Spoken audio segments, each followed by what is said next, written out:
Assalamualaikum Bu Nurul. Waalaikumsalam Bu Eni. Bagaimana kabarnya hari ini? Alhamdulillah sehat. Bu Eni sendiri gimana? Alhamdulillah sama Bu Nurul, saya juga alhamdulillah sehat, tanpa kekurangan suatu apapun untuk hari ini. Semangat. Jadi Bu Nurul, saya kemarin lihat jadwal kegiatan coaching. Saya lihat jadwalnya jenengan besok mau kegiatan coaching sama Bu Dina, begitu? Iya betul Bu, saya besok jadwalnya melakukan coaching sama Bu Dina. Oke, kira-kira seberapa Bu besok kegiatannya? Besok tuh tadi sih janjiannya jam terakhir, karena kebetulan saya sama Bu Dina udah nggak ada jam ngajar di jam 9.10 berarti. Oke. Untuk ruangannya? Untuk ruangannya nanti mungkin di perpus ya Bu biasanya. Jam terakhir di perpus Ibu.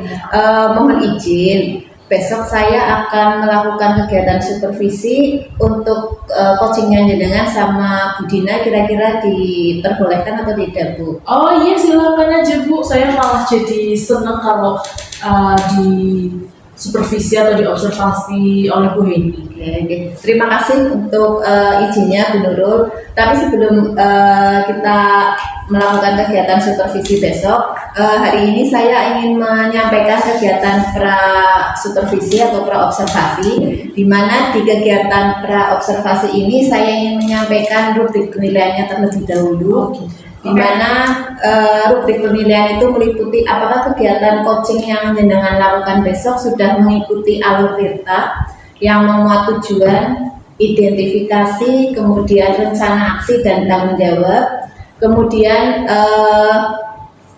rubrik yang kedua yaitu mengenai prinsip coaching, apakah coaching yang sudah jenengan lakukan itu membentuk kemitraan dengan coachee, dan apakah bisa menggali potensi dari coaching itu sendiri.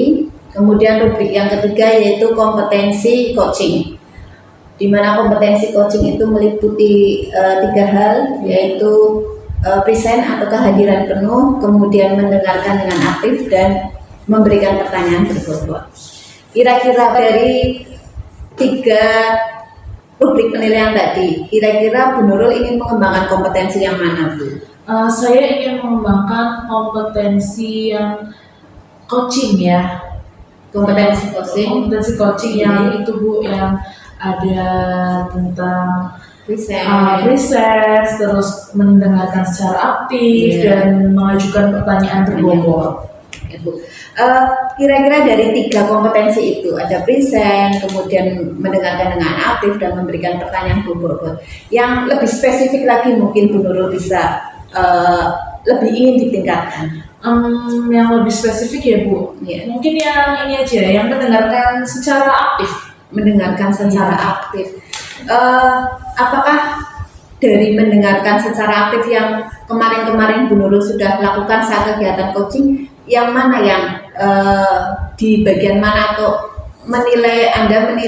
jenengan menilai kegiatan coaching itu yang kenapa harus mendengarkan dengan aktif yang ingin jenengan tingkatkan? Iya, saya pengen lebih mendengarkan secara aktif, pengen lebih fokus, karena biasanya itu saya terganggu dengan lingkungan sekitar ya, apalagi kalau ramai, kalau suasananya ramai itu kayaknya mengganggu konsentrasi saya untuk mendengarkan secara aktif coach saya yang sedang berbicara, begitu Bu. Oh begitu, oke.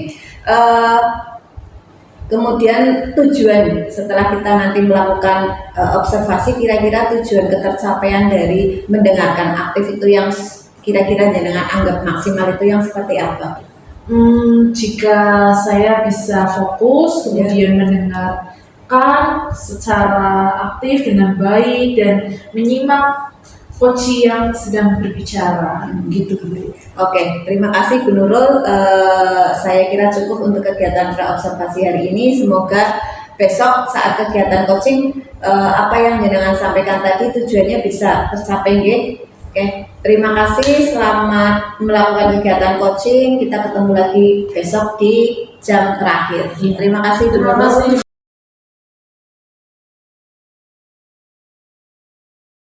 Dina. Selamat siang Bu Nurul. Ya, bagaimana kabarnya siang hari ini? Alhamdulillah Bu sehat. Bu Nurul bagaimana kabarnya? Ya, alhamdulillah sehat juga.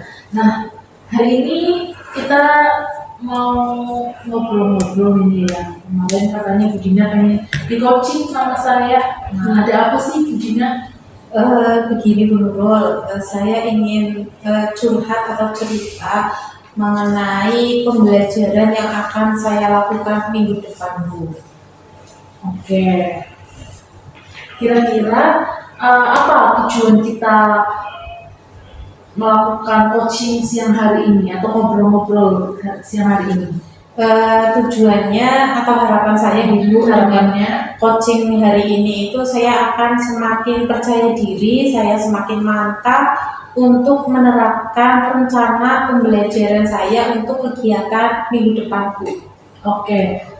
Bu Dina pengennya ketika kita ngobrol, jadinya Bu Dina semakin mantap. Minggu depan akan melakukan rencananya Bu Dina gitu ya. Itu terkait apa Bu kalau saya boleh tahu? Ya, rencana pembelajaran terkait materi menulis teks laporan hasil observasi Bu. Oke, menulis teks laporan hasil observasi. Seperti apa yang saat ini atau sebelumnya tahun kemarin yang Bu Dina lakukan untuk kelasnya Bu Dina terkait materi teks laporan hasil observasi itu? Begini Bu, untuk tahun lalu saya mengajarkan atau menyampaikan materi menulis teks laporan hasil observasi itu dengan model pembelajaran project based learning. Hanya saja kalau tahun lalu itu medianya itu video Bu, jadi anak yang diamati itu video. Oke, jadi tahun lalu menggunakan model project based learning, tetapi Bu Dina menyediakan sebuah video. Iya betul. Berarti dalam artian satu kelas itu videonya sama ya? Bu? Sama, Oke. iya. Kemudian kira-kira ada nggak hal yang Bentar. Cut. Oke. Oke, berarti satu kelas itu dengan satu video. Siswanya itu dikelompokkan ya, Bu? Iya, secara Oke, dengan model yang seperti itu dan media yang sama, kira-kira apa sih hal yang menjadi kurang berkenan di hati Bu Dina atau apa ya hal yang perlu dikembangkan lagi dengan materi tersebut atau hal yang apa namanya yang masih menjadi kekurangan dengan melakukan media satu media tersebut?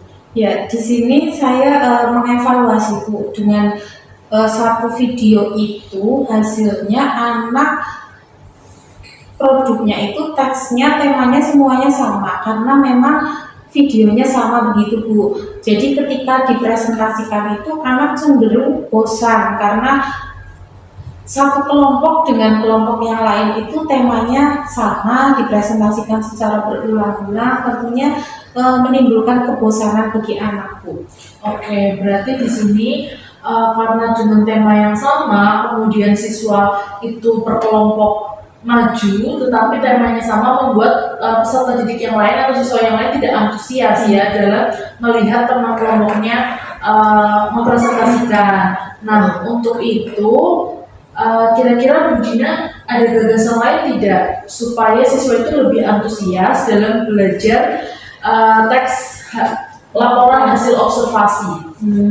Kalau rencana saya ya Bu, besok itu saya niatnya tetap pakainya itu project Bu. Oke. Hanya saja saya akan mengubah yang tadinya mereka mengobservasi video, kali ini atau tahun ini mereka itu akan belajar di luar kelas. Jadi mereka melakukan pengamatan secara langsung terhadap objek-objek yang ada di lingkungan sekolah. Di sini nanti saya membebaskan anak boleh mengamati bunga karena kebetulan kan di sekolah kami ada berbagai jenis bunga. Nah, boleh juga dengan hewan yang ada di lingkungan sekolah. Karena sekolah kami juga memiliki ada ikan hias, kemudian ada kura-kura. Selain itu juga mereka boleh mengamati ruangan atau kelas yang lainnya gitu Bu. Jadi nanti harapannya ketika objeknya semakin banyak, tentunya nanti hasil menulisnya pun lebih bervariasi. Jadi ketika presentasi mereka akan semakin penasaran dengan materi dari kelompok lain, karena mereka kan tentunya yang tadinya belum tahu anggrek itu jenisnya apa saja. Nah tentunya mereka akan lebih penasaran ketika nanti misalnya kelompok A sudah presentasi anggrek, kelompok B presentasi kura-kura. Nah itu kan tentunya semakin meningkatkan rasa ingin tahu siswa. Oke, berarti di sini Bu Dina tetap akan menggunakan model pembelajarannya menggunakan project, akan tetapi beda medianya. Kalau tahun lalu itu Bu Dina menggunakan satu video untuk satu kelas, tahun ini Bu Dina akan belajar di luar ruangan ya. Jadi nanti peserta didik dengan kelompok ya, dengan kelompok akan mengamati hal-hal yang ada di sekitar sekolah ya. Untuk itu apa sih yang harus Bu Dina siapkan untuk melaksanakan rencana tersebut? Nanti saya akan membuat rencana pembelajaran terbaru, Bu. Kemudian selain membuat rencana pembelajaran atau modul ajar itu, saya akan membuat medianya untuk menyampaikan materi tentang menulis teks laporan hasil observasi. Oke. Ada nggak misalnya kriteria yang dinyatakan bahwa siswanya Bu Dina itu bisa atau tuntas ya belajar tentang teks laporan hasil observasi? Ya, untuk kriterianya yaitu tentunya tujuan pembelajaran dari materi tersebut itu tercapai. Jadi anak mampu atau peserta didik mampu menulis teks laporan hasil observasi dengan struktur dan kebahasaan yang tepat atau yang sesuai. Oke, berarti untuk itu kapan rencananya Bu Dina akan melakukan rencana aksi tersebut? Rencananya mulai minggu depan, Bu, karena saat ini anak masih di tahap menganalisis struktur dan kebahasaan, itu nanti sebagai bekal anak untuk menulis teks laporan hasil observasi. Oke, berarti mulai minggu depan Bu Dina sudah mulai melakukan rencana aksi tersebut ya Bu. Nah, untuk itu ada tidak pihak-pihak lain yang bisa membantu Bu Dina untuk merealisasikan atau melancarkan rencana dari Bu Dina tersebut tadi, pembelajaran project di luar ruangan untuk mengamati hal-hal yang ada di sekitar sekolah yang tujuan akhirnya nanti menulis laporan hasil observasi. Ya, nanti mungkin saya akan berkolaborasi dengan teman sejawat, meminta bantuan beliau untuk mencoba mengecek rencana pembelajaran saya sudah sesuai atau belum, kemudian bisa diterapkan di kelas atau tidak. Nah tentunya saya butuh masukan dari teman sejawat, itu yang pertama. Kemudian yang kedua, saya akan mengonsultasikan rencana kegiatan di pembelajaran di luar kelas dengan wakaf kurikulum, karena khawatirnya nanti ketika anak di luar lingkungan kelas, khawatirnya mungkin ada kelas-kelas lain yang terganggu atau bagaimana.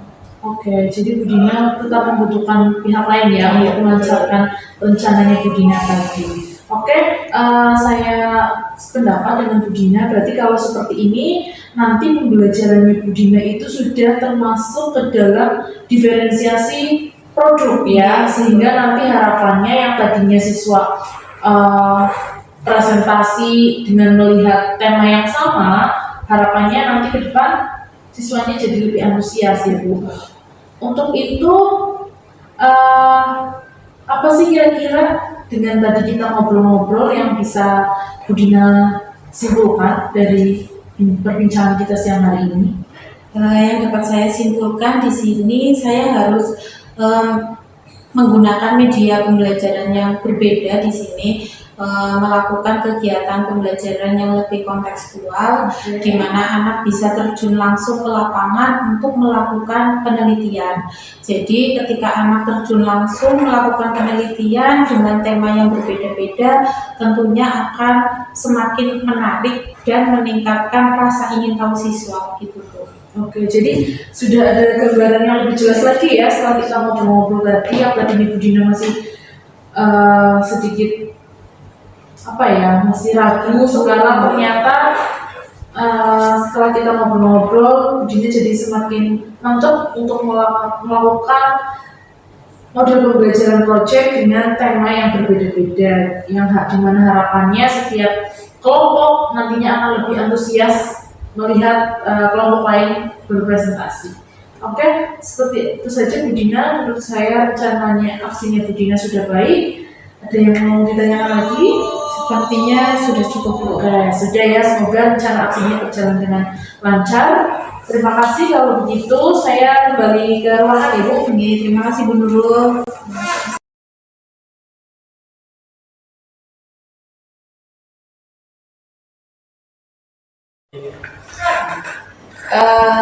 Alhamdulillah Bu Nurul, kegiatan coaching tadi antara Bu Nurul dan Bu Dina sudah berjalan lancar nih. Bu Dina sudah bisa menyimpulkan tujuan dari coaching antara jenengan sama Bu Dina itu mau bagaimana.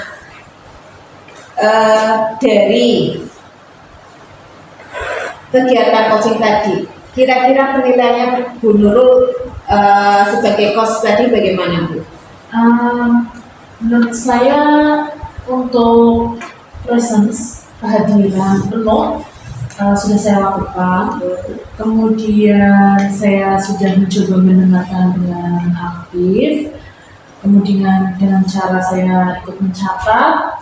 Kemudian, tetapi menurut saya untuk mengajukan pertanyaan berbobot kurang begitu saya kembangkan lagi Bu. Oke, tadi saat pra observasi kita sudah melakukan perbincangan bahwa kompetensi coaching yang paling spesifik yang ingin diobservasi itu adalah yang mendengarkan aktif nih. Kira-kira sudah tercapai belum Bu? Kalau menurut saya sudah ya Bu, karena di sini dibuktikan dengan saya bisa mengetahui apa yang tadi Bu Dina keluhkan, terus kemudian saya mencoba memancing Bu Dina dengan pertanyaan-pertanyaan yang bisa lebih jadi membuat Bu Dina lebih mengembangkan kompetensinya Bu Dina lebih yakin lagi. Ya. Dari catatan saya pun demikian bahwa saya mencatat bahwa kegiatan coaching tadi dari kompetensi yang ingin diobservasi memang sudah tercapai. Saya melihat Bu Nurul menuliskan kata-kata yang menjadi inti apa yang ingin ditanyakan atau disampaikan oleh Bu Dina, kemudian juga memberikan penekanan-penekanan atau kesimpulan saat Bu Dina menyampaikan sesuatu. Itu catatan saya. Kemudian selanjutnya dari 3 kompetensi inti coaching itu kan masih ada present dan masih ada pertanyaan berulang. Dari 2 ini mana yang mau ditingkatkan lebih lagi menurut Bu Nurul? Menurut saya ini ya Bu, tentang mengajukan pertanyaan berbobot ya. Kenapa itu yang diambil oleh Bu Nurul? Ya karena kalau saya lebih bertanya-tanya lagi, mengembangkan lagi kan nanti konteksnya sudah lebih lebar, sudah lebih siapa tahu nanti dengan saya tanya-tanya lagi ke Bu Dina terkait dengan tadi misalnya Bu Dina atau identifikasi tadi masalahnya Bu Dina itu lebih ada ide-ide lain mungkin nanti dari Bu Dina. Jadi menurut saya kurangnya itu. Kemudian kalau sudah tahu, sudah bisa mengidentifikasikan bahwa kekurangan dari Bu Nurul adalah untuk memberikan pertanyaan berbobot. Kira-kira kedepannya kalau diminta melakukan kegiatan coaching lagi untuk meningkatkan itu apa yang harus dilakukan oleh Bu Nurul? Akan dilakukan minimal. Apa ya Bu? Ya mungkin saya akan lebih sering terlatih. sering dilatih lagi ya, terus mungkin nanti kemampuan merangkum saya menyimpulkan itu akan saya tingkatkan lagi supaya saya bisa mengaitkan ketika tidak mengatakan ini atau coach saya bercerita tentang ini, saya bisa langsung masuk lagi menanyakan tentang hal lain seperti itu. Kurang latihan saja menurut saya Untuk bisa memberikan pertanyaan berupa ya. untuk latihan-latihan yang lebih sering lagi peran kita sebagai coach saat kegiatan coaching ya. Pertanyaan terakhir dari kegiatan supervisi kali ini, apa yang bisa Bu Nurul ambil kesimpulannya? Gimana ya? Atau mungkin manfaatnya apa dari kegiatan Manfaatnya tentunya saya jadi bisa merefleksi diri saya ya, dari penilaian dari diri saya juga dari Bu Heni sebagai observer atau supervisornya. Jadi di sini saya mengetahui bahwa kompetensi ketika melakukan coaching menurut saya dan dari yang penilaian Bu Heni juga sama, yaitu tentang pertanyaan berbobot, sehingga ke depan saya akan lebih meningkatkan kemampuan saya dalam menyimpulkan, merangkum, sehingga saya bisa mengembangkan pertanyaan-pertanyaan tersebut. Mungkin rasa ingin tahu saya juga harus saya kembangkan lagi ya. Mendalami cerita yang disampaikan oleh coach saya. Ya, betul sekali Bu Nurul. Baik Bu Nurul, terima kasih untuk kesempatannya yang diberikan kepada saya untuk bisa menjadi supervisi, untuk menjadi supervisor saat kegiatan coaching antara Bu Nurul dengan Bu Dina. Semoga kegiatan kita hari ini bisa memberikan manfaat, bisa memberikan peningkatan praktek kita sebagai coach. Dan saya juga belajar banyak dari Bu Nurul dan Bu Dina tadi. Semoga kita kedepannya bisa lebih mengaplikasikan apa inti dari kegiatan coaching untuk perbaikan pembelajaran bagi peserta didik kita di sekolah masing-masing. Baik Bu Nurul, terima kasih. Semoga bermanfaat. Kita ketemu lagi di lain waktu. Terima kasih juga Bu Heni. Sama-sama. Kembali ke kelas.